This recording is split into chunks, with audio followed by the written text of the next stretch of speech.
Hello, and welcome to the Experience Local with Russ and Scott.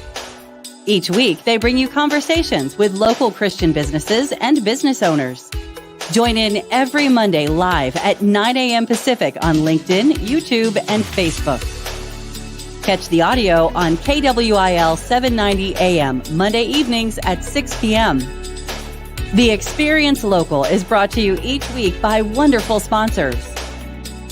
Southpaw's Pizza and Sports Bar, 560 Northwest Hickory Street in Albany. southpawspizza.com.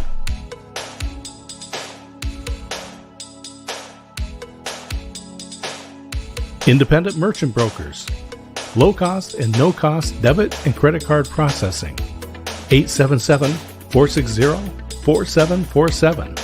independentmerchantbrokers.com. Bosun Hub.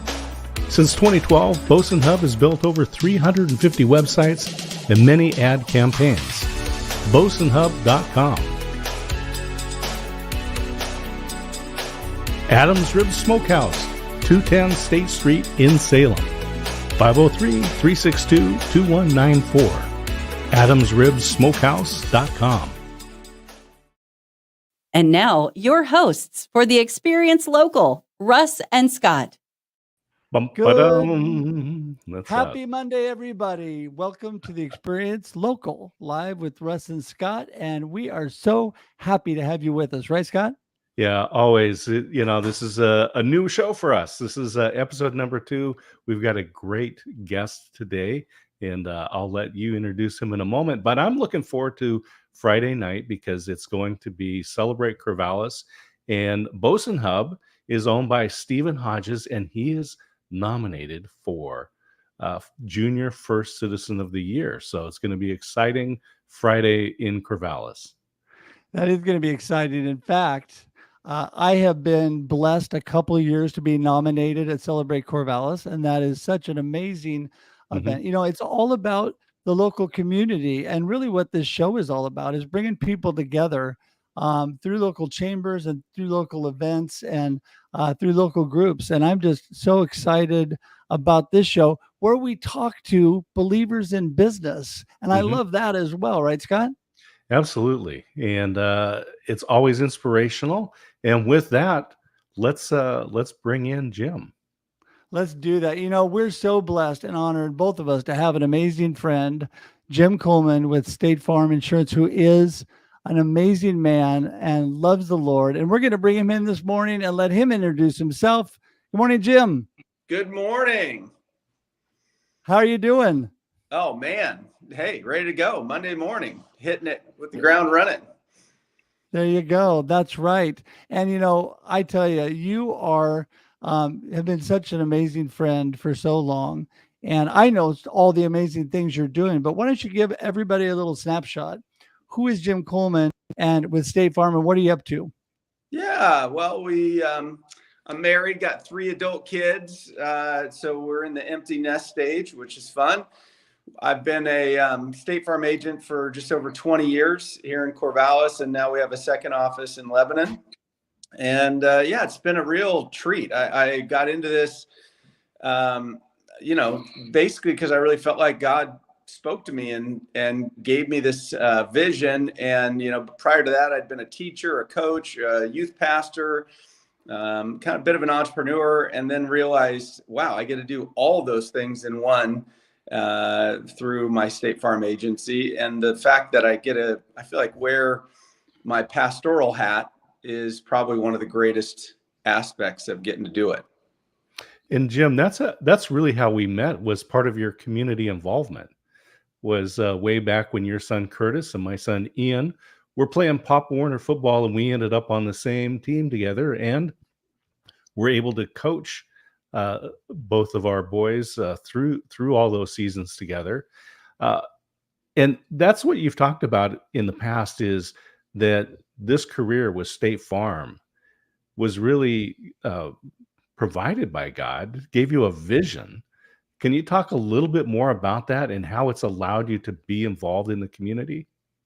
Yeah, I mean, literally, I was living in New Zealand. We had a child. We had another one on the way. We were going to move back to the States. We didn't know what to do. I was trying to really think about the future and the role that I hoped my work would play in my life, and couldn't come up with anything. And I got woken up in the middle of the night with this strange, sense that God was saying I was supposed to be a State Farm agent, which was really odd because it was nothing I had considered at all.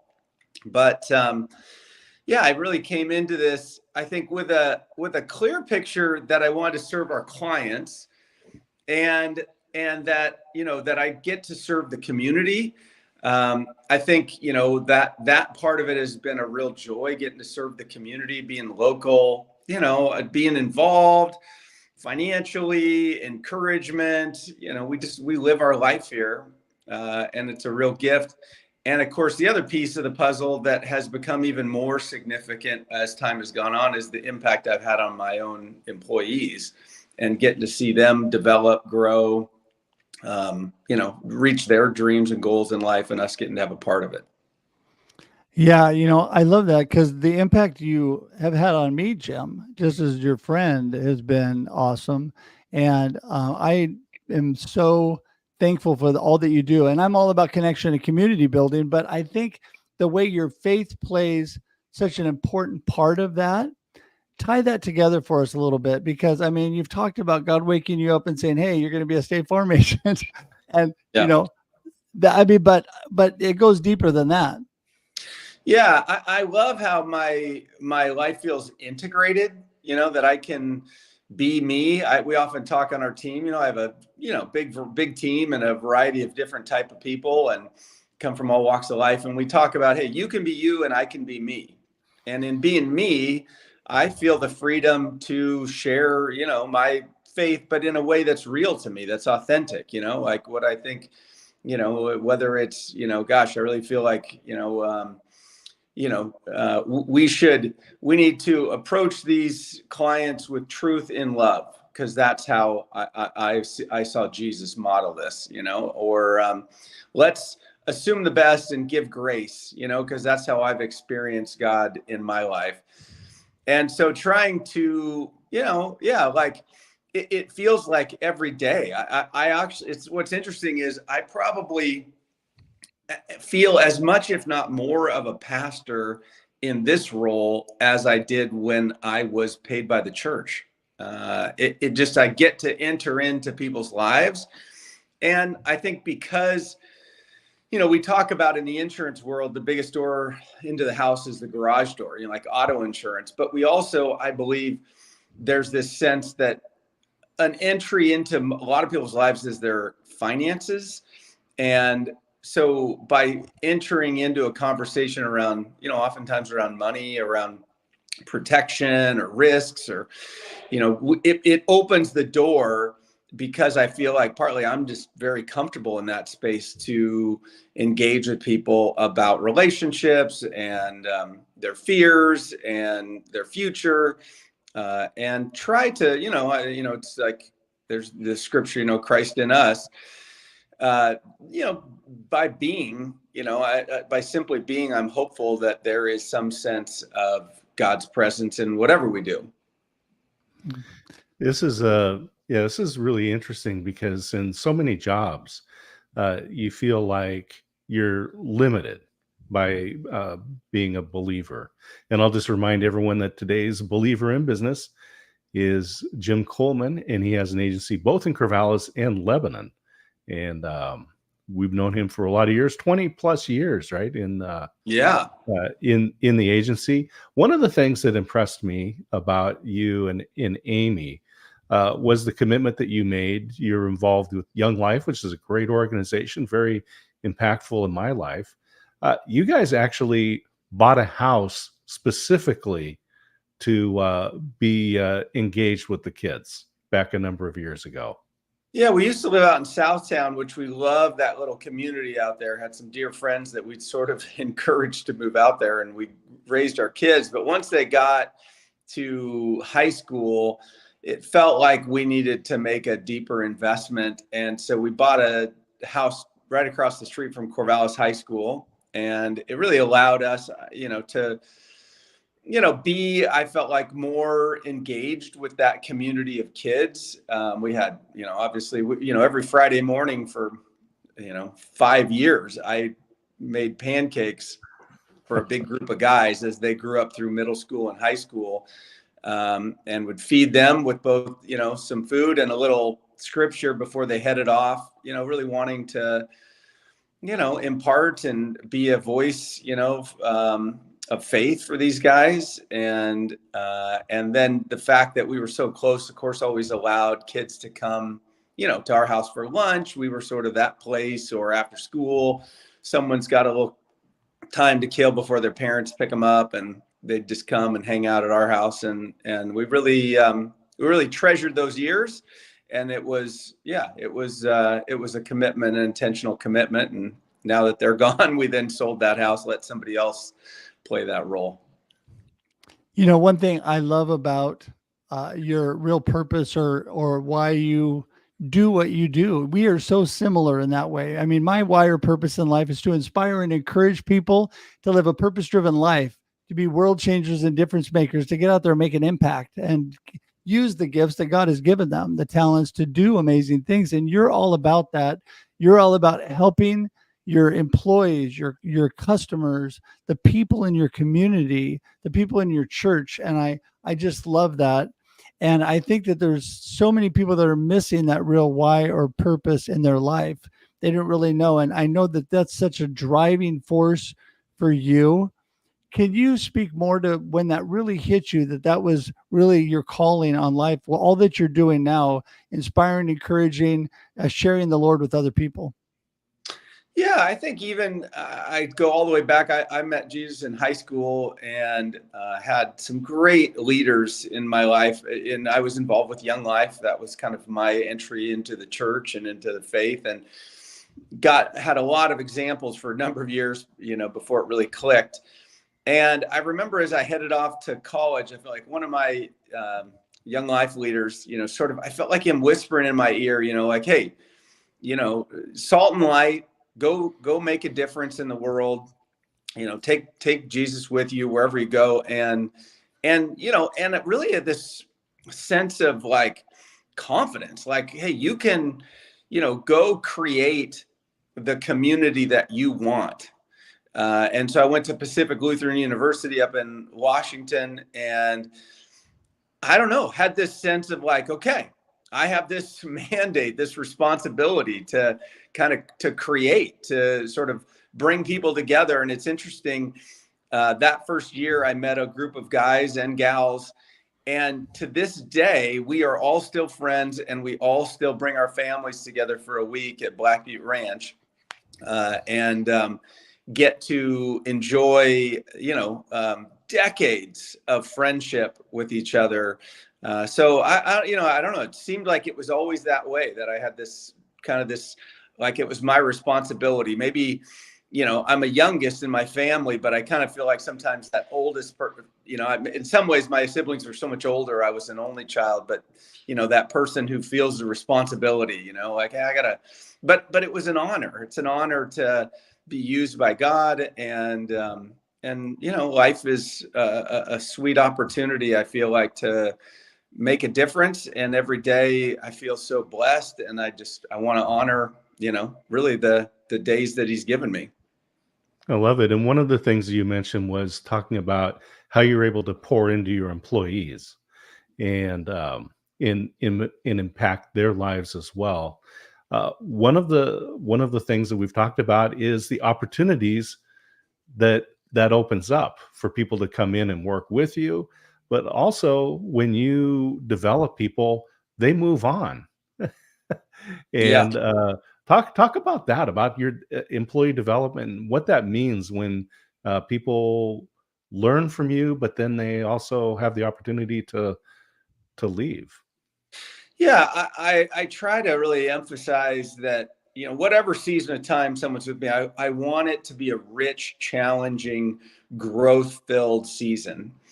And so, I've had tons of, I don't know, hundreds, of employees over the last 20 some years. And really wanting to honor the opportunity I have to invest in them and develop them and develop, their, their leadership, their strengths. And one of those ways, of course, for some, it's even meant that they've kind of caught the vision of how this business can be a platform to build a beautiful life and serve others. And even this month, I've got team member Katie Carl, who will, quote unquote, graduate after 5.5 years working here. And she will take over retiring agents' book of business in Eugene and be her own business owner. And it's a very competitive opportunity. You don't have to pay, but but it's very competitive. And she's, got such a proven track record here. She was the obvious candidate, even among many choices that they had.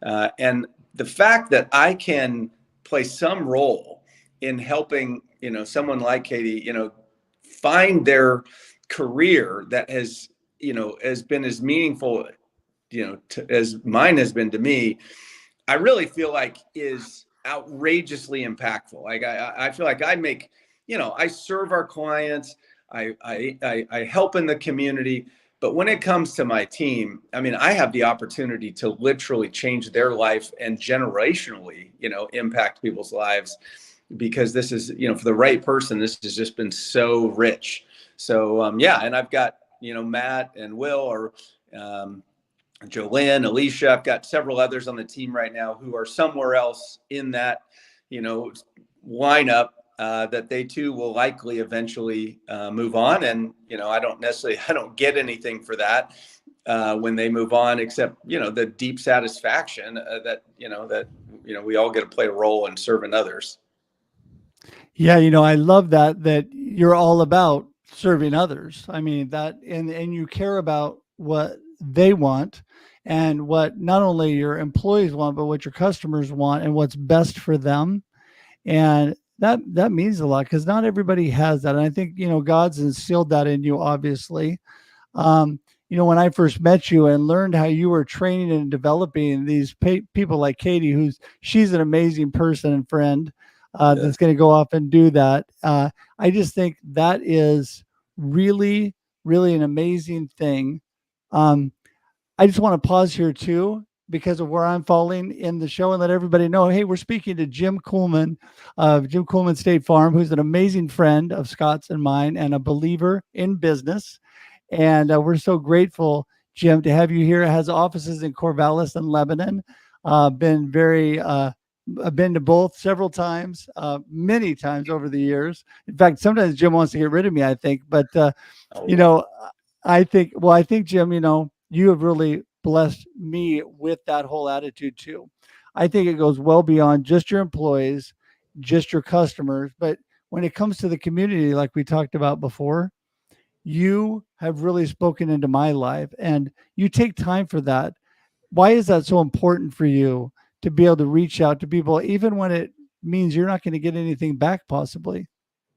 Yeah, it's nice that I feel like I am in a business that I don't feel conflicted when I'm out in the community serving. It is nice that, I can do it wholeheartedly without any need, to have something come back from it for me. At the same time, it's certainly not in conflict with my business as I build relationships in the community. People need what we offer here. And I like that. I don't have any, I feel like we do a really good job. We're good at what we do, and we care about the people we work with and for. And so I'm at the same time, I think people deserve to be served the way that we're trying to serve them in our work. But it is nice to be in I feel so blessed that, even if, that I can really serve freely. And I kind of try to think of it that way, almost tithing my time in some ways, that where can I give and serve? And I love it. I think I've always wanted to be in the position where I've gotten to be in, where I can just sort of have my radar up to, where's the need, God? It's like I I wanted to be a pastor, but not necessarily work for a church. And I feel like I get that opportunity here, that I get to be, a person who's, got God's ear, or God's got my ear, and I'm trying just to listen where there's needs, and then, serve, care, fill needs, fill the gap. There's just, it's pretty fun. And, sometimes we're doing it and I get to have recognition, and sometimes it's the blessing of getting to do it and not, and just, seeing the need and helping fill it. I think it's a very New Testament form of ministry that you have, that servant leader. I want to ask you some questions about your beliefs around leadership, and get some tips, because I want to be able to share what it takes to be a leader in business, in the community, for over 20 years. And what would you like to share with our audience that is some key principles that you believe make you a good leader? And I know you're going to be humble, but let's see what you have. Well, I think first and foremost, I was going to see, I'm running a little low on battery here, so I was trying to see if I have my little charger. First and foremost, I would say, the conventional, I don't think there's anything, radical or new in terms of people having heard this, but I think it's a perspective that's important. And that is that, conventional leadership has the leader at the top and everybody else is below them. It's kind of this pyramid, look of how, the organization, you got the little people on the bottom and they're serving the people on the top. And of course, Jesus, flipped that pyramid upside down and said, the greatest will be the least and the servant of all. And so we try to, instill that philosophy into what we do when we're leading others, whether it's me leading my, I'm the servant of all in my team, and I'm responsible, for all, or those that are in leadership within my organization, that we talk about that principle, whether they're, believers or not, that, hey, your job is to serve these others, and help them be successful. Everybody that works for anybody is in the end a volunteer. They can all leave at any moment. And so you better be taking care of them. It's self-serving on some ways, but it's clearly it's principle driven, in that's what I believe a great leader does, is they develop, they build up, we celebrate what, we really try to create a culture where we're celebrating each other's wins versus, being competitive against, other, teams and offices and whatever, but yet very collaborative with ourselves. And I talk about developing a tool belt of leadership. And there's the old adage, if the only tool you have is a hammer, every problem looks like a nail. And same in leadership. If you only have, one tool, whatever it is, it's going to be ineffective in some situations. And so the path of leadership development is both to develop the tool belt, all the different ways we can help lead people, but then the art of knowing which one to use and in what way. Great tools in the hands of an idiot, isn't all that helpful.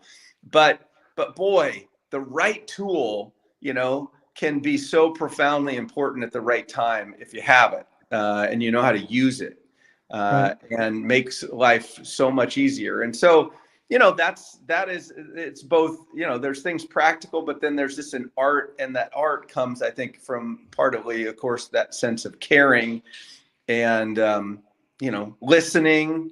And so trying to, another thing, principle is, there's, I think the temptation is to catch people doing something wrong.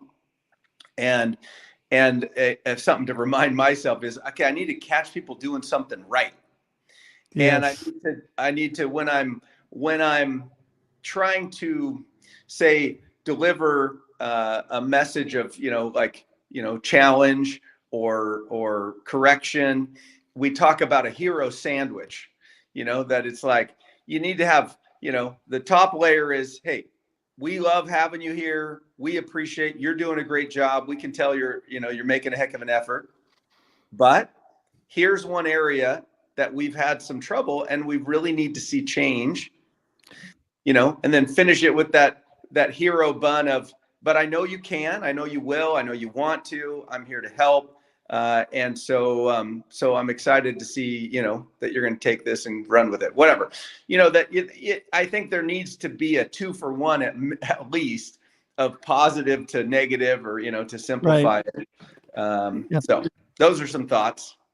Yeah, Jim, I totally love what you're all about, because you lead by example.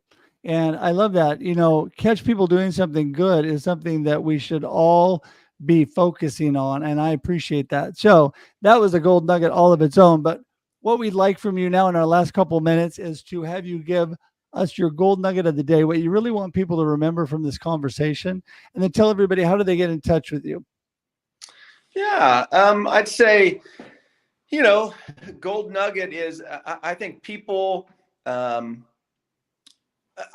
we haven't said this, but I believe that if you can capture an inspired vision for your life, and oftentimes financially, that's a big part of it, capture a vision, and then, go after it, and I really feel like that's my, kind of greater role, is helping people create an inspired vision for their life and then taking meaningful steps, towards that dream. And I think we're meant for that. I think we're fueled well for that. When we have something that we're going after, we're meant to be chasing something, pursuing something, pushing towards something, striving. That's how we're wired, how many times you get what you want and you're like, I don't know, wasn't, it's like, it's the journey, less than the accomplishment. So having that, but then that sense of accomplishment, that every day I'm making strides. And I think we need to have that long-term perspective of hope for our future. I think we live in a time when there is a dismal amount of hope in the future, and that to have that light go out would be catastrophic in people's lives. Right. So and hold on to hope. And people get in touch with you how, Jim? They get in touch with me. They can either, you can obviously call our office, email me, jim@jimkuhlman.com. You can stop by. You can text us, on our main numbers. We're available. We would love to help. We're certainly always willing to sit down with anybody and kind of help them think through, what's going on in their life, and are there ways, either insurance, banking, investments, ways that we can help them. So great. So great. Hey, Jim, thank you so much. We appreciate so much having you on today, and what a blessing you are. Take care and have an amazing day. Thank you. Appreciate it. Blessings to you. Bye. Well, amazing having today's believer in business, Jim Kuhlman, and his 20 plus years, 2 offices, both in Corvallis and Lebanon, of State Farm. And I can just say he's a great agent because he's my agent.